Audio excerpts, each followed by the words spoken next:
And I think that's what's Right. happening in a lot of Asian societies. People are part of those social networks because they have been taught it's really important, but they Yeah. don't really show who they are, and nobody does. So Nobody everybody's does. kind of like Nobody does. stuck. Guess why? Guess why? Because it's very important for Asians, like, to keep that face. So like that image that you project out to the world is more Yeah, important than the person you are. You don't want people to know the person you are exactly. because that's Yeah. dangerous. I mean, again, Yes. there's a huge component in the culture where it's working against vulnerability, right? So anything Yeah. vulnerable, anything too authentic, it's like frowned upon. Not only that, but it's dangerous and you need to keep it at bay. This is the Asian Rebel Club podcast, a space for the ones who grew up chasing approval and are now learning how to be free. I am Crystal Ren, entrepreneur, creative, and recovering achievement addict. Each week, we dive into honest conversations with Asian rebels, rewriting what success, identity, and freedom really mean. If you're ready to live your story, not somebody else, welcome home. Today, it will be the first episode of our podcast, and I have my friend Jay from Bali, who's not Asian, by the way, but an honorable Asian because he spent a lot of time in Asia and has an extensive interest in Asian culture to interview me because I am terrible at talking into a camera by myself. And I thought it would be much better if I have another person to ask me a bunch of random questions. So I have nowhere to hide other than give you the most raw truth about everything about me and also about why I wanted to start Asian Rebel Club and everything else. And since he's not Asian, I thought that his question will be even more innovative and raw. So welcome, Jay, and welcome to Asian Rebel Club. You are the first guest in the podcast. How does that feel? Feels amazing. I'm honored. Thank you, Crystal. Thank you. So let's begin. Shoot anything and everything you want to ask me and grill me. Yes. So the first question I'd like to ask you is I'd like to understand the mission of the Asian Rebel Club. And so if you think of like 5 years in the future and you have succeeded beyond your wildest dreams, what would that reality look like? What have you accomplished in those 5 years with the Asian Rebel Club? Well, so first of all, I wanted to say that the reason why I want to start it, Asian Rebel Club is really it's really about myself because I would think about myself as rebel.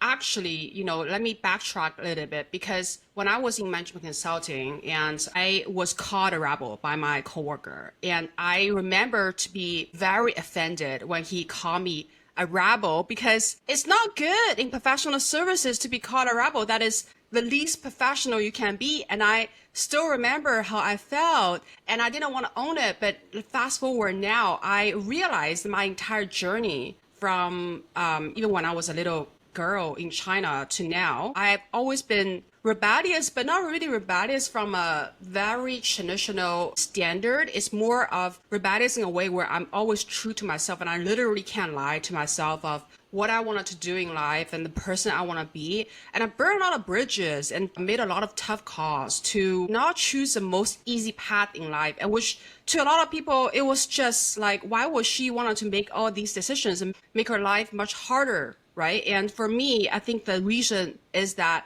I can't lie to myself, first and foremost, of the person who I want to be. And I think that in Asian standards, sometimes that is rebellious because in this culture, we were taught to be X, Y, and Z, a lot more so than, say, Western culture. And I think that as a result of it, to be yourself requires a lot more courage than perhaps a culture where you were learning at a young age that this is allowed. So I wanted to start this club first and foremost is for myself because I do think now I accepted that I am a rebel in this cultural setting.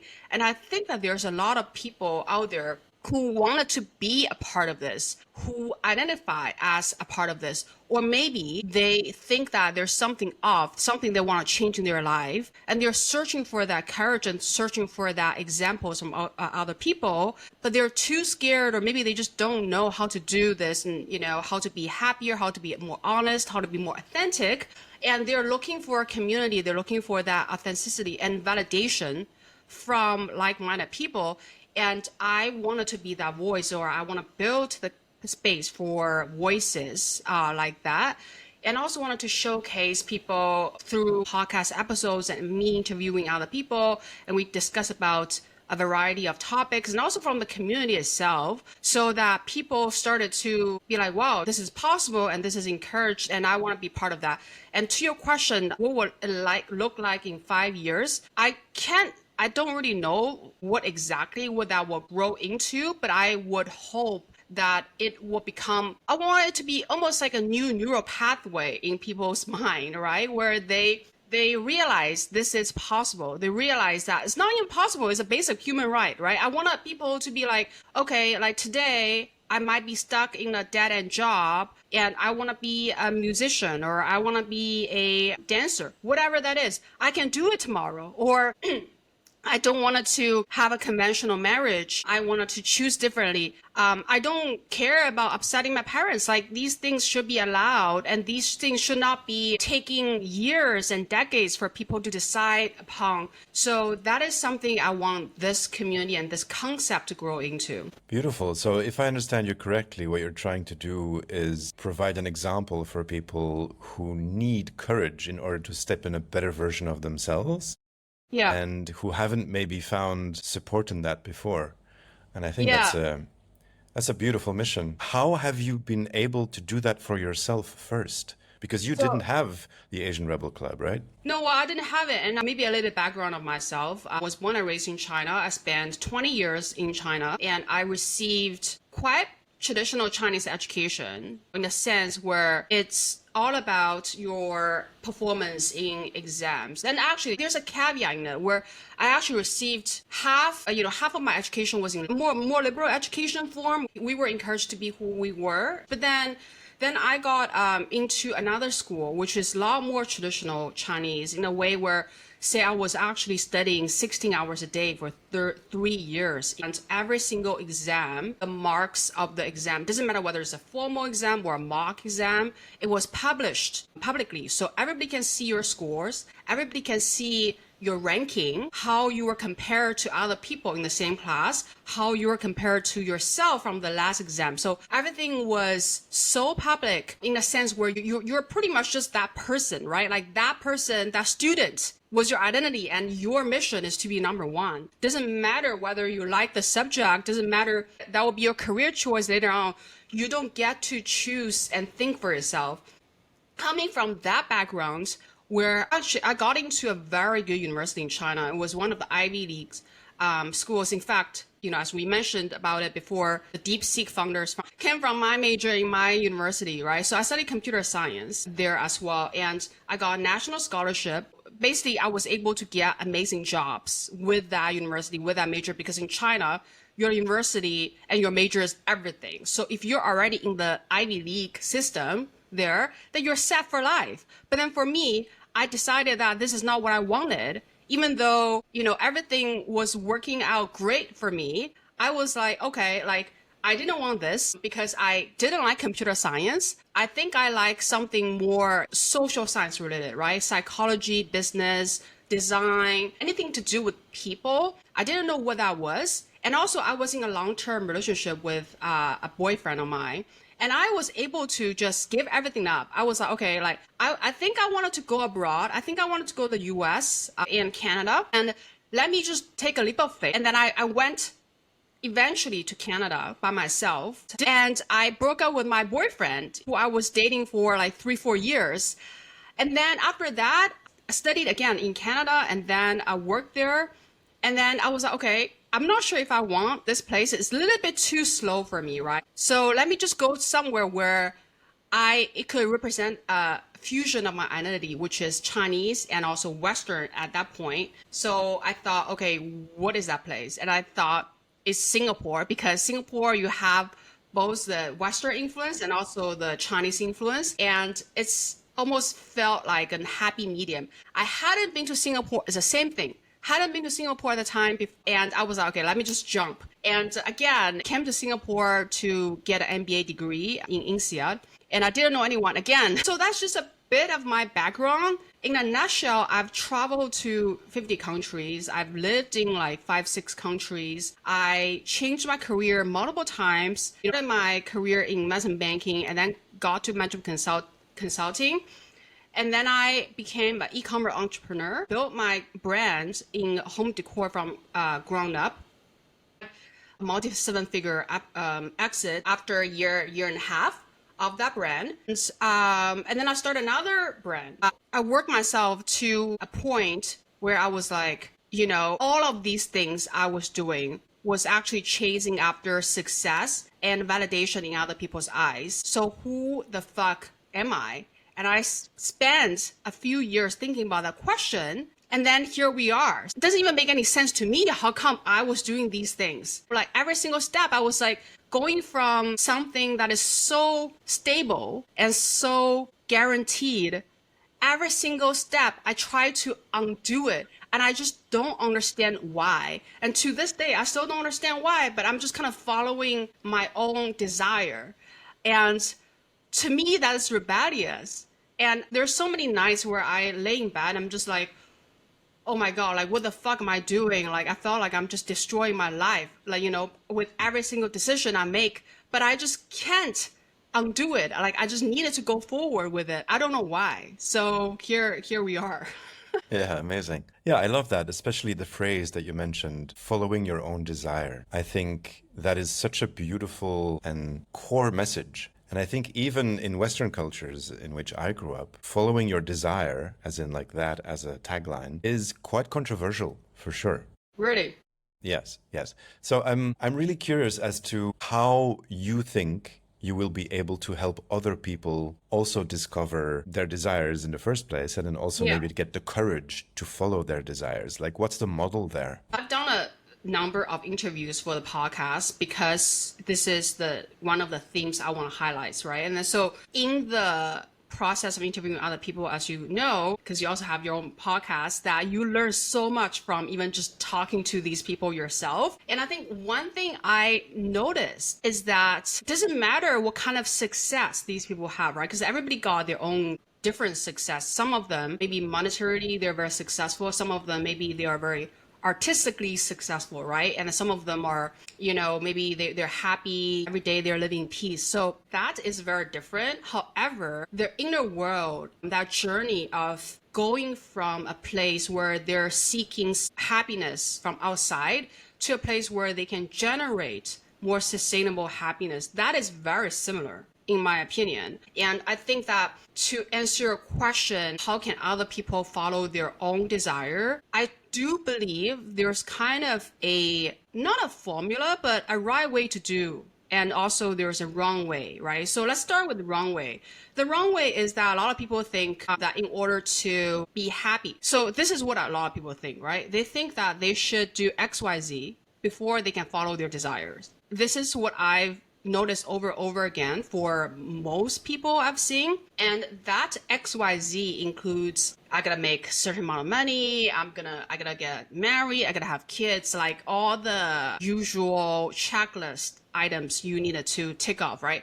And when can I follow my desire? Perhaps when I retire, So this is kind of the textbook correct answer. But the problem I've seen is that to follow your desire is not something you can just turn on or off, right? It's not just something where you're like, okay, today I'm going to do it. Maybe I'm retired and I can do it. Like, it doesn't work like that. It's a mental muscle you needed to exercise. And the earlier you do, the more refined the process will become. And it's a lot more intuitive for you to do it every single time. Because also in life, right? Every single stage of your life, you will have different desires. So if you don't even allow yourself to do that in a young age, how can you even start doing it when you're like 60, 70? It will be much harder for you to do if you don't trust your ability to do it. You have never done it before and you haven't seen other people doing it. So I think that it's just like one of those things where it actually requires a lot of thought even before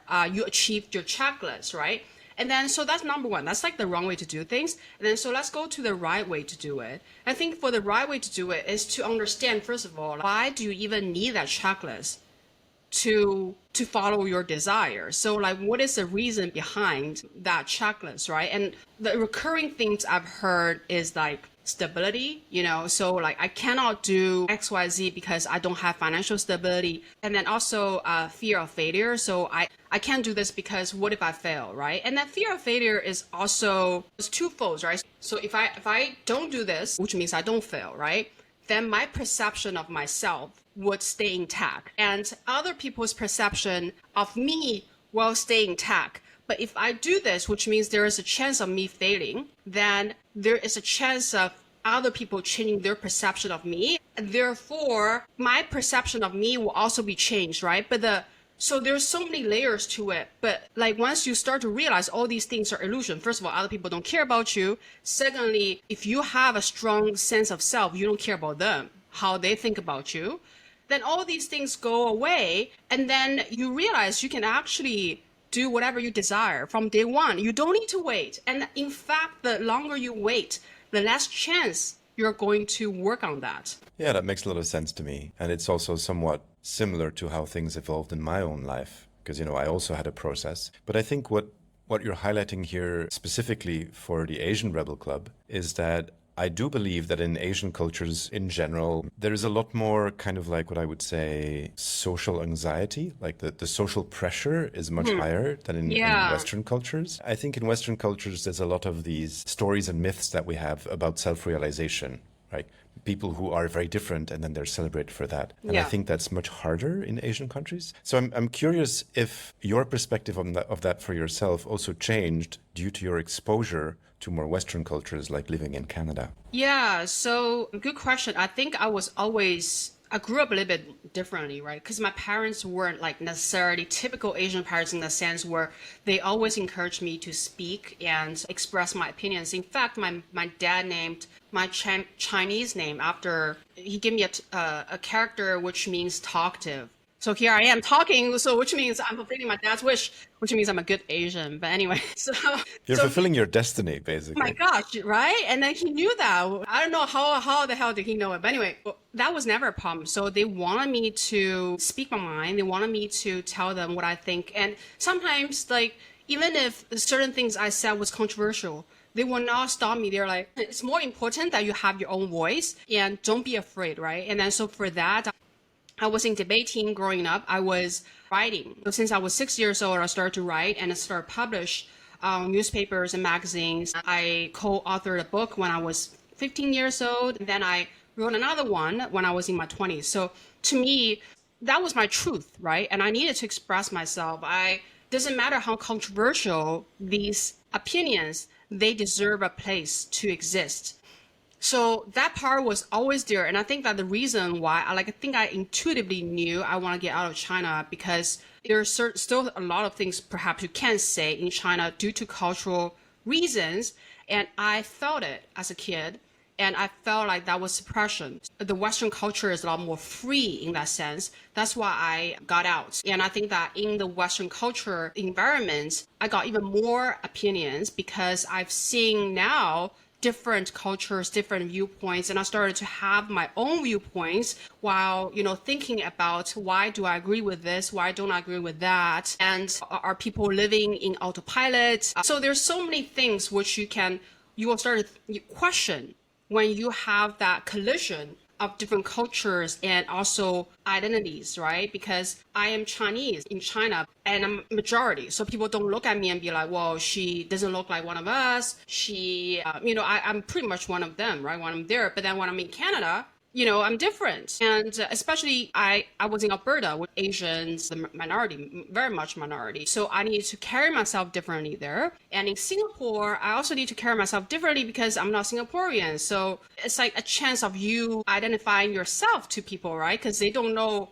who the hell you are until you tell them who you are. There's so many opportunities to do that in this kind of journey. Beautiful. Crystal, I'm also curious as to basically the target audience of the Asian Rebel Club. Who are you speaking to ideally? Are these people who, like you, have Asian cultural backgrounds but have traveled and have different perspective?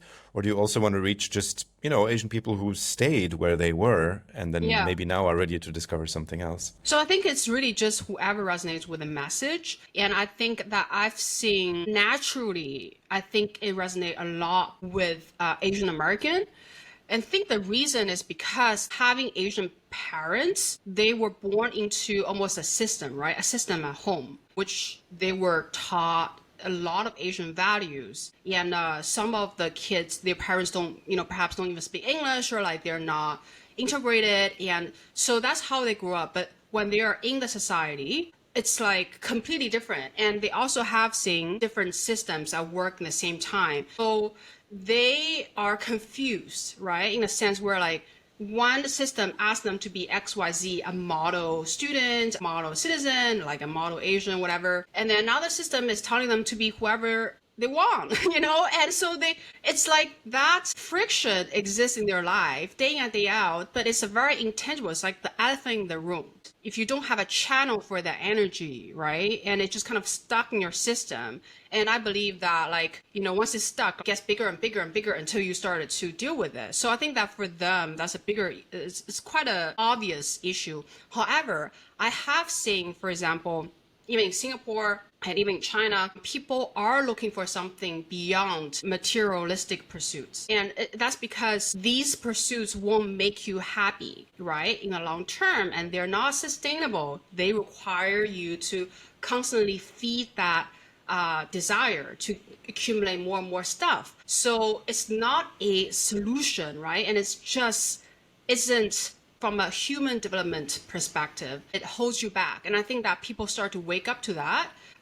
Here in Singapore, I've seen that. And in China, I think it's also very obvious because people, they worked super hard up until this point. After COVID, the economy started to go down a little bit. So the reward of the hard work, isn't really here anymore as much as they were before. So now people start to be like, okay, then if the work I'm putting isn't generating as much result, then why the heck am I working so hard for? And then on top of that, the housing price is coming down, right? And then so people it's like a formula, right? They're like making money, they work hard, make money, put the money into the house, and then everything is going bigger and bigger. Like the work's getting better, money's getting more, house investment value is increasing, everything is good. But now like that thing is broke, right? So like the housing price is coming down, and perhaps the opportunity is not as much as they had before. So now they're questioning, what is the new formula? So I think that everybody is kind of facing similar question. They're approaching it a different way, and there's different moments for them to have that wake up call,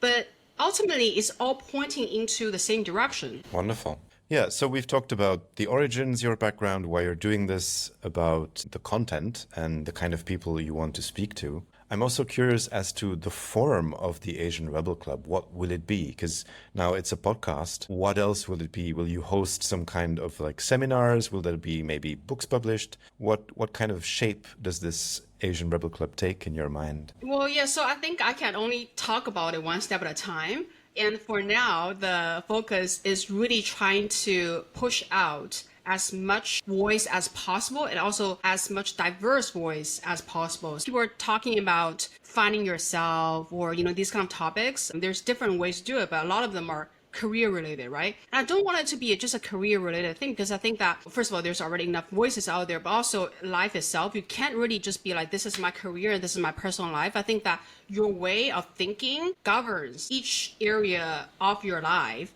So in order to improve your life in general, you're going to start to think differently, right? So to your question, I think it's going to be a podcast where I will interview people in, business, in arts, in all sorts of walks of life, but also there will be community voices, which means that I would have people talk about their stories. These are not necessarily people that I, approach and be like, hey, you're a thought leader in this field.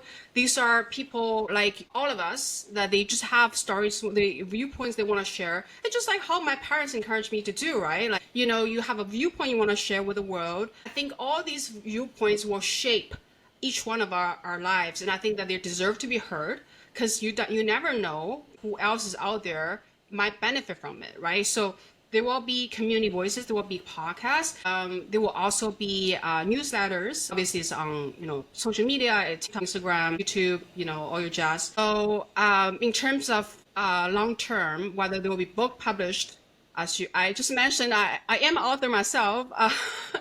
So maybe, right? Maybe it's in the pipeline. We'll see how this thing, shapes out to be.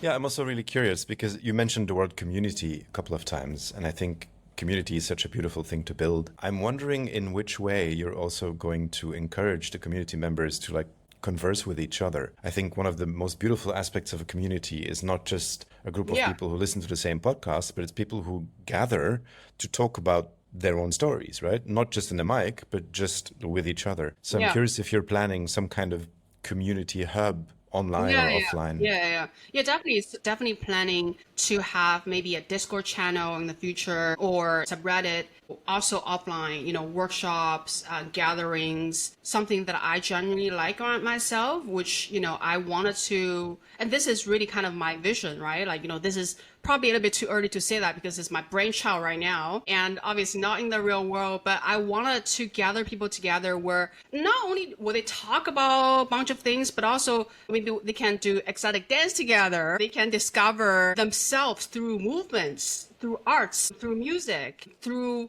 mindfulness activities. I think that's very much a area that I personally am very interested in, but also I think can bring rapid transformation to people and not just like the traditional talking and listening, right? And it could be a complementary activity to that. So that's all something that I'm thinking about. We'll see how, things work out in the future, but this could be down the line. That's amazing. I love that idea. I think there's so much value in transcending the verbal communication and going to the body, going to the somatic system. And especially also in my limited exposure to Asian cultures, I have definitely noticed that in Asian cultures, this somatic part is kind of maybe even more repressed than in the West. So I definitely I agree agree. with you. Yeah, I that agree. this is such a high value kind of practice to step into for people who Yeah. want to discover who they are from the inside. Yeah. Yeah, and from my own experience, I think so. I was very shy. So just a little bit of background. Actually, Jay and I, we met in a DJ class in Bali where we danced every day for hours. And I remember the first day I went to the DJ class, and the first thing I said to everyone was that I'm very shy. I'm very bad at dancing. I'm very self-conscious. I'm not sure how this is gonna work for me, but I'm here. And the reason is because I think we were just, I don't know whether, this is just me or something, but I was very self-conscious, right? And growing up, and I think there's probably something to it in Asian culture where we, as a collection, we're always thinking about what other people are thinking about us. Yeah. So you can't really be yourself when you are being vulnerable, right? And dancing, singing, performing, put yourself out there. It's extremely vulnerable. Like I don't know who's going to listen to this and be like, "Oh, she's a fucking idiot. She doesn't know." The world is full of judgments, right? So I think that because of that, we perceive it to be safer to store all these things in our body than to release it because to release it is just too vulnerable. So I agree with it. But I think the benefit, as you mentioned, right, it's such a high leveraged activity to achieve. If your goal is to achieve freedom, authenticity, that is such a high valued activity to go through because you have so much stuff stuck inside of your somatic system. If you actually just do it, it brings it up, all together, right? So yeah, I agree with that. Yeah, the terms that I like to use for these things are like self-mastery and self-leadership, especially. Yeah. And I think the path to self-leadership through the body and the somatic experience of yourself as a being in the world is such a beautiful, fruitful thing to explore. Yeah, it is. Yeah. And I'm kind of excited to kind of even be part of that, just going into my story, because as you said, we met on a DJ course. That's not an Yeah. accident. I think we're both also really interested in that aspect, right? And I've definitely noticed that in the parts of Japan that I like a lot, I spent a lot of time in Japan, there is almost no embodiment culture like that. And I was also thinking like, wow, I want to bring this here. I want to kind of contribute to these people opening up more to getting to know themselves in a different modality, right? Yeah. Yeah. I wanted to ask you the question and hear your take on it. There's gonna be a way for them to release these energy, right, that got stuck in their body. If it's not through movement, there's gonna be some other way. So what are the ways you have noticed in the Japanese culture that they're using it as a release? Well, I can't say that I'm familiar enough with Japanese culture to really have an answer to that. I think from what I've seen, the Japanese release, as you call it, is mostly, it's a bit related to what I see here in Bali, actually. It's communal rituals, it's ceremonies, it's festivals. I feel like in Japan, festivals are really important and the whole community contributes to festivals. And then they dance and they sing together and they enact some kind of thing with what are they called, like monsters or something like the gods or something like that, right? So I feel like the release is again more organized on a social level. It's not an Right. individual practice. Yeah. It's a Yeah. it's a community practice It's a basically, just community like in practice. Bali. Yeah, and it's also like this is what I've noticed in China, like in Korea, Japan, drinking culture, and also in China, they have this thing called like in Chinese called guangchang, which is like the square dancing. So a lot of, especially older women, they will gather together and they will dance in the park together, right? And it's not just like it's not sophisticated dancing. It's just like very simple movements. But then for them, it's not just dancing, it's a community, right? And some Exactly. people, they will walk by the park and be like, what are they doing? And they just look like they are enjoying themselves, but the dance is horrible and they don't care. And and I think that if they were just doing it by themselves, maybe they will get very self-conscious. But then because they're in a group, they're like, okay, the group is my shield, I'm saving this group, we're all in this together, right? So like that Yes. is definitely very healing. Yeah. And so I imagine that this kind of group practice could be at the core of the Asian Rebel Club. Yeah. You're a group, you're a collective, bringing the kind of practices that you love and that you have found helpful to other people in Asia who then can Yeah. use that to gain the courage to be more themselves. I Yeah. think that's such a beautiful and necessary movement. Yeah, yeah, yeah. Well, in Chinese, we have a saying that the translation is essentially if you were the person who's leading the wave, like if you're a bird that's leading the wave, right, you're going to be shot. So, if you are unique and you are out there, you better not be, right, because you're going to be the target. Yeah. So, as a result of that, people tend to follow instead of lead because following certain things make them feel safer. So that actually manifests itself into a lot of cultural phenomena, right? So when you are in Singapore and it's just in a lot of parts of Asia, there will be a new store and there's a long line in front of the store, and you're like, what is going on here? What is this store? And you ask the people in the line, be like, what are you lining up for? And some of them be like, I have no idea. Because, everybody's lining up here. I think something interesting is happening. I don't know. This thing's popular, right? This thing's popular, therefore I'm here. Amazing. Yeah. So like it's interesting. It's really just very cultural, but as soon as you start to realize that like, hey, other people are in it as well, I am safe, like they want to join, they want to experience it. So it's just that the initial click is much harder. Yeah. Crystal, I want to bring it back to something that's a bit more personal. I'm really curious if there are any parts that you are still trying to liberate in yourself, because you've done a lot of work, obviously, of, coming from this Asian background and being a rebel and changing yourself and actually following your desire. Are there parts of following your desire that you've not fully realized yet? Well, I think there's a lot. As you might know that once you're on this journey, you realize there's no destination because it's a lifelong thing, right? And I was just telling my friend the other day because he was like, oh, like I haven't figured out the parenting part. I'm like, just chill. There's going to be so many parts that you will need to figure out your entire life. And even if you look at those gurus out there, they seem like they have their shit figured out. I'm pretty sure they don't, right? Because life is fair to everyone where you will need to go through things and you need to figure things out once you go through them. And then for me, I think, even just to build this platform is a huge challenge for me, right? Because even though I've started to publish from a very young age, as a kid, I was very sensitive to criticism. I was very sensitive to people's perception of me. I was one of those kids. I wanted to put myself out there, right? And I did. But it's always very scary for me to do it. And every time, and I remember people criticizing my writing, and sometimes they go a little bit personal. For example, if I were to describe my journey in a foreign country or something, and I wrote that in China, people be like, oh, she's so spoiled. She has the money to travel around, blah, blah, blah. Like they go really, really personal to attack you. And it used to give me nightmares, right? And I won't even open the comment section. Like, I can't even do that because I'm like, oh my gosh, what are people gonna say about me? So to do this is very vulnerable in a sense where I literally put myself out there. Even though it's Asian Rebel Club, I built it. And people will say all sorts of things. I already know it. And I needed to overcome that, right? And to me now I'm ready. It's not like I don't care, but I think that the mission is bigger than myself. So, and I also think that it's a growth journey. I see it as a growth journey. And I think that once you have that mission and that's something that you're working towards and a purpose, it's so much easier for you to overcome hardship and to push yourself to grow.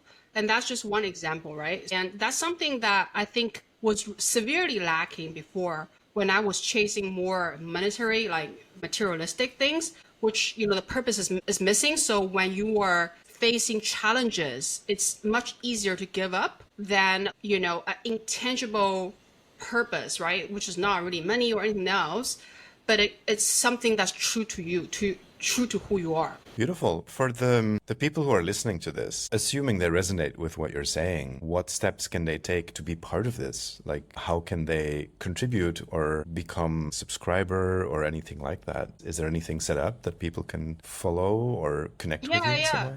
Yeah, they can join the waiting list. We still have it for the launch of the official launch of the podcast.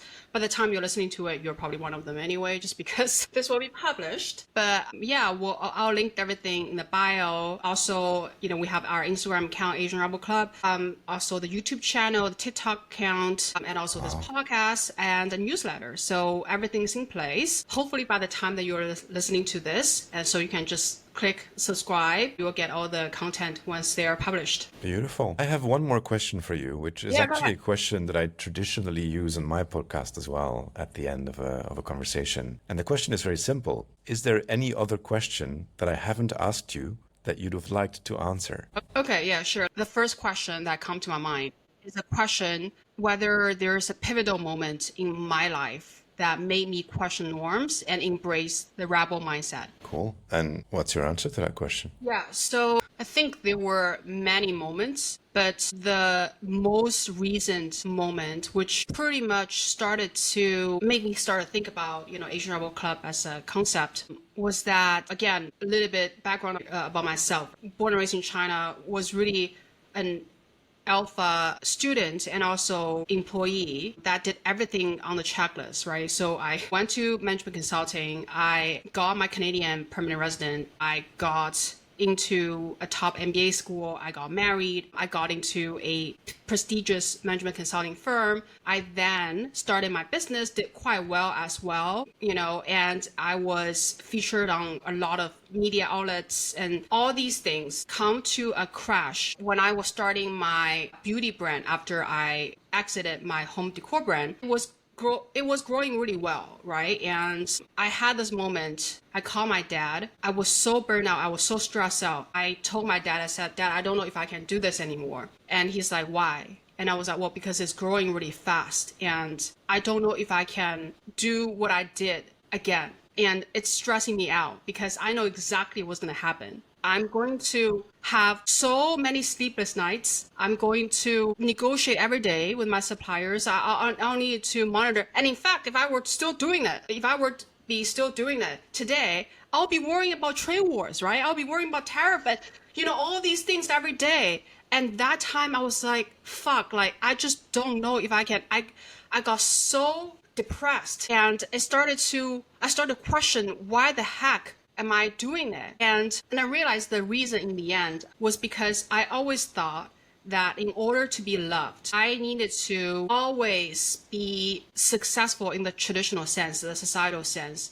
which means being the best at everything I do, make money, be pretty, because that's what you need to do, as a girl, be fit, everything I do, I gotta be in the top because that's how they ranked us, right? Remember in China, that's how they ranked us. And if I don't do that, by the way, I won't be loved. And also I need to be loved for people who don't love me. So if there's a person who doesn't like me, I need to prove them wrong because otherwise, then there will be proof out there that I'm not lovable and that will suck. right? And then that will be like the end of my identity. That's why I constantly need to prove to myself. I needed to do, a checklist of things, right? I can't do anything beyond that. And that's when I realized, fuck, that's my illusion. And I got to the point where I realized that doesn't matter how hard I try to be successful, there will be people out there who don't love me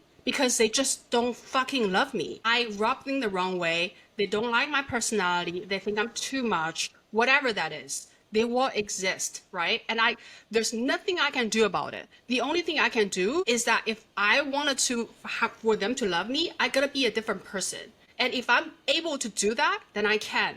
But you know what? I can't sacrifice myself anymore because I also have done that. And that also sucked, right? Because in the end, this is not you. And so when I saw my illusion and when I saw this is something that I don't want to compromise anymore, including my own mental health, I'm like, this need to change. And I got into like a 2-year hiatus where I just questioned everything in life. I wasn't sure, which part of my identity is me, which is something that's taught by the society. Wasn't sure, everything, right? I wasn't sure if I was in the right career path, in the right relationship, in the right country. Like, it was just like hell, like crashing down where I'm like, oh my God, what am I gonna do? Because nothing in my life is stable. And then I realized that even stability is an illusion because nothing is stable and nothing is certain. And that is the truth you gotta embrace, right? Because if you don't embrace that, if you want to control everything, that's when your misery starts. And that's when all these questions will have no answers. So that's why I started that's a moment, I think, is, kick off everything. And now the moment I realized that, what? The thing I wanted to do most is really just to have conversation with people. One of the things, right? Have conversation with people and exchange insights and give people the aha moments and also to have the aha moments myself, right? And if I were to do that every day for the rest of my life, that would be a really good life. And it has nothing to do with money. It has nothing to do with status. It has nothing to do with like anything that was taught, but it felt right. And I'm like, guess what? I'm just gonna do it. And that's actually after the Bali DJ class, because there I was feeling so fucking good. And I didn't know that dancing can make you feel so good because I fucking hated dancing. I was so self-conscious. I would wear heels to parties so that when people are dancing, they're like, Crystal, why are you not dancing? I'm like, yeah, I'm wearing heels, like I can't dance. But like in Bali, and you know this, we were sweating every day, and that place is a shithole. Okay, that place had no AC. Was 6-7 people sharing a bathroom, a shower. We didn't even have a shower gel. We were using like hand soap for shower gel. I brought my own shower gel. I have experience with these things. You are smart. And then people brought their own coffee because there's no coffee either. I mean, it's just like every day, and then there's quota, the food quota, right? And if you can only eat like 3 pancakes. If you run out of pancakes, you cannot get more. I was like, what the fuck? And then I felt so happy. I felt so alive. And it's like every single song we were dancing to, I just felt like I was so connected to myself and the spirit and people around me, and that gave me a way to express myself and also just feel like back home to myself every single day after that. Yeah. And that's when I realized, guess what? It's not too bad to just do things you wanted to do. All the worries about like, oh, how can I make money? Or like, how can I make living out of it? Or like, is that legit? What people think about me? Like all these things go out of window if you genuinely like what you do, if you genuinely feel alive in that every single moment. And that is true, right? Because that's kind of the only thing that's sustainable. You don't know if tomorrow's gonna come. You can't have a 10-year plan because you don't know if you're gonna have another 10 years. And nothing is guaranteed other than the moments you live in. So why don't you maximize that? Yeah, I can hear how passionate you are about this. It's beautiful. And I would say almost I came to the same conclusion. For me, there's one aspect that I highlight, which is also the title of my podcast, incidentally. It's relating to self. I think the relationship you have with yourself is the only relationship that you will always be in. And in that sense, it's kind of like a constant throughout your life. And improving that relationship, constantly kind of nurturing that relationship is one of the most meaningful things you can do to continuously improve your life. And then you get to the point where, like you say, you're doing things that make you feel alive. Because that's when you have a good relationship with yourself, that's what you allow yourself to do. You no longer put yourself in a box or anything like that. You're just like, wait, no, I'm kind to myself. And being kind to myself means that I do things that I enjoy doing. Right, and then right. from there, everything changes. So, Right, and yeah. I think that in the Asian community, people have problem with it just because, as we're talking about, they feel safety in groups, right? And then so the relationship between people in groups is a lot more prioritized than the relationship you have with yourself. Because if you prioritize that, that just means you're selfish. And selfish in the Asian culture is not a good thing at all. So, however, if you wanted to have lasting happiness, that's honestly the only answer you can have for that quest. Because if you were looking for answers, outside of yourself, even in social relationship, even in relationship with your parents or just another human being, you're dependent on their answers to your question, and it's just not possible. It's not logical, because the person would obviously have their own belief system, which is not necessarily the same as you. They will also have, different, maybe they're in different life stages. They can't understand you. There's so many things can happen to that person. And maybe they will have, some of them pass away. The only source of truth you can have is always your own conscience, your own judgment, and your own, like, almost even in the moments where you're like, what should I do? The first thing to check is yourself, right? It's not just internet, ChatGPT, whatever. Like, check with yourself first, have that intuition developed. Then you can go to the world and look for the stuff that you need for you to fulfill that. In my experience, you don't even need to look for it that much anymore, because the more true you are about yourself in the world, the easier it becomes for people who like the real you to find you. Yeah. So you attract. being who you are, exactly, just being who you are and truly living from that place. Yeah. And manifesting the things in your life that are a result of who you are, Right. that makes it very easy to connect with people who are similar, who have the same values, who like what you do. And Right. it's only when you're stuck in a kind of pattern that is not actually yours that you're staying in social relationships that are not really nourishing for you, because you think they belong to that kind of place where you are in society. And I think that's what's Right. happening in a lot of Asian societies. People are part of those social networks because they have been taught it's really important, but they Yeah. don't really show who they are, and nobody does. So everybody's does. kind of like Nobody does. stuck. Guess why? Because it's very important for Asians, to keep that face, right? It's very important. So, like, that image that you project out to the world is more important than the person you are. You don't want people to know the person you are. Exactly. Because that's dangerous. I mean, again, I think it's a culture. There's a huge component in the culture where it's working against vulnerability, right? So anything vulnerable, anything too authentic, it's like frowned upon. Not only that, but it's dangerous, and you need to keep it at bay. You're like, this is me. This is not good. This is not good. So yeah, it's a problem. Wonderful. Our time has come to an end. I think this was a beautiful introduction to you and your work and the Asian Rebel Club. The mission is beautiful. Good luck with it, Crystal. Thanks for taking the time to interview me too. There will be more episodes coming in the future. Keep subscribing. If this conversation sparked something in you, share it with someone who needs to hear it. And if you are building a more true life, not just more impressive, we would love to hear your story. Follow us on Instagram, YouTube, and TikTok at Asian Rebel Club, and join our newsletter for more ways to connect. Link in the description. Until next time.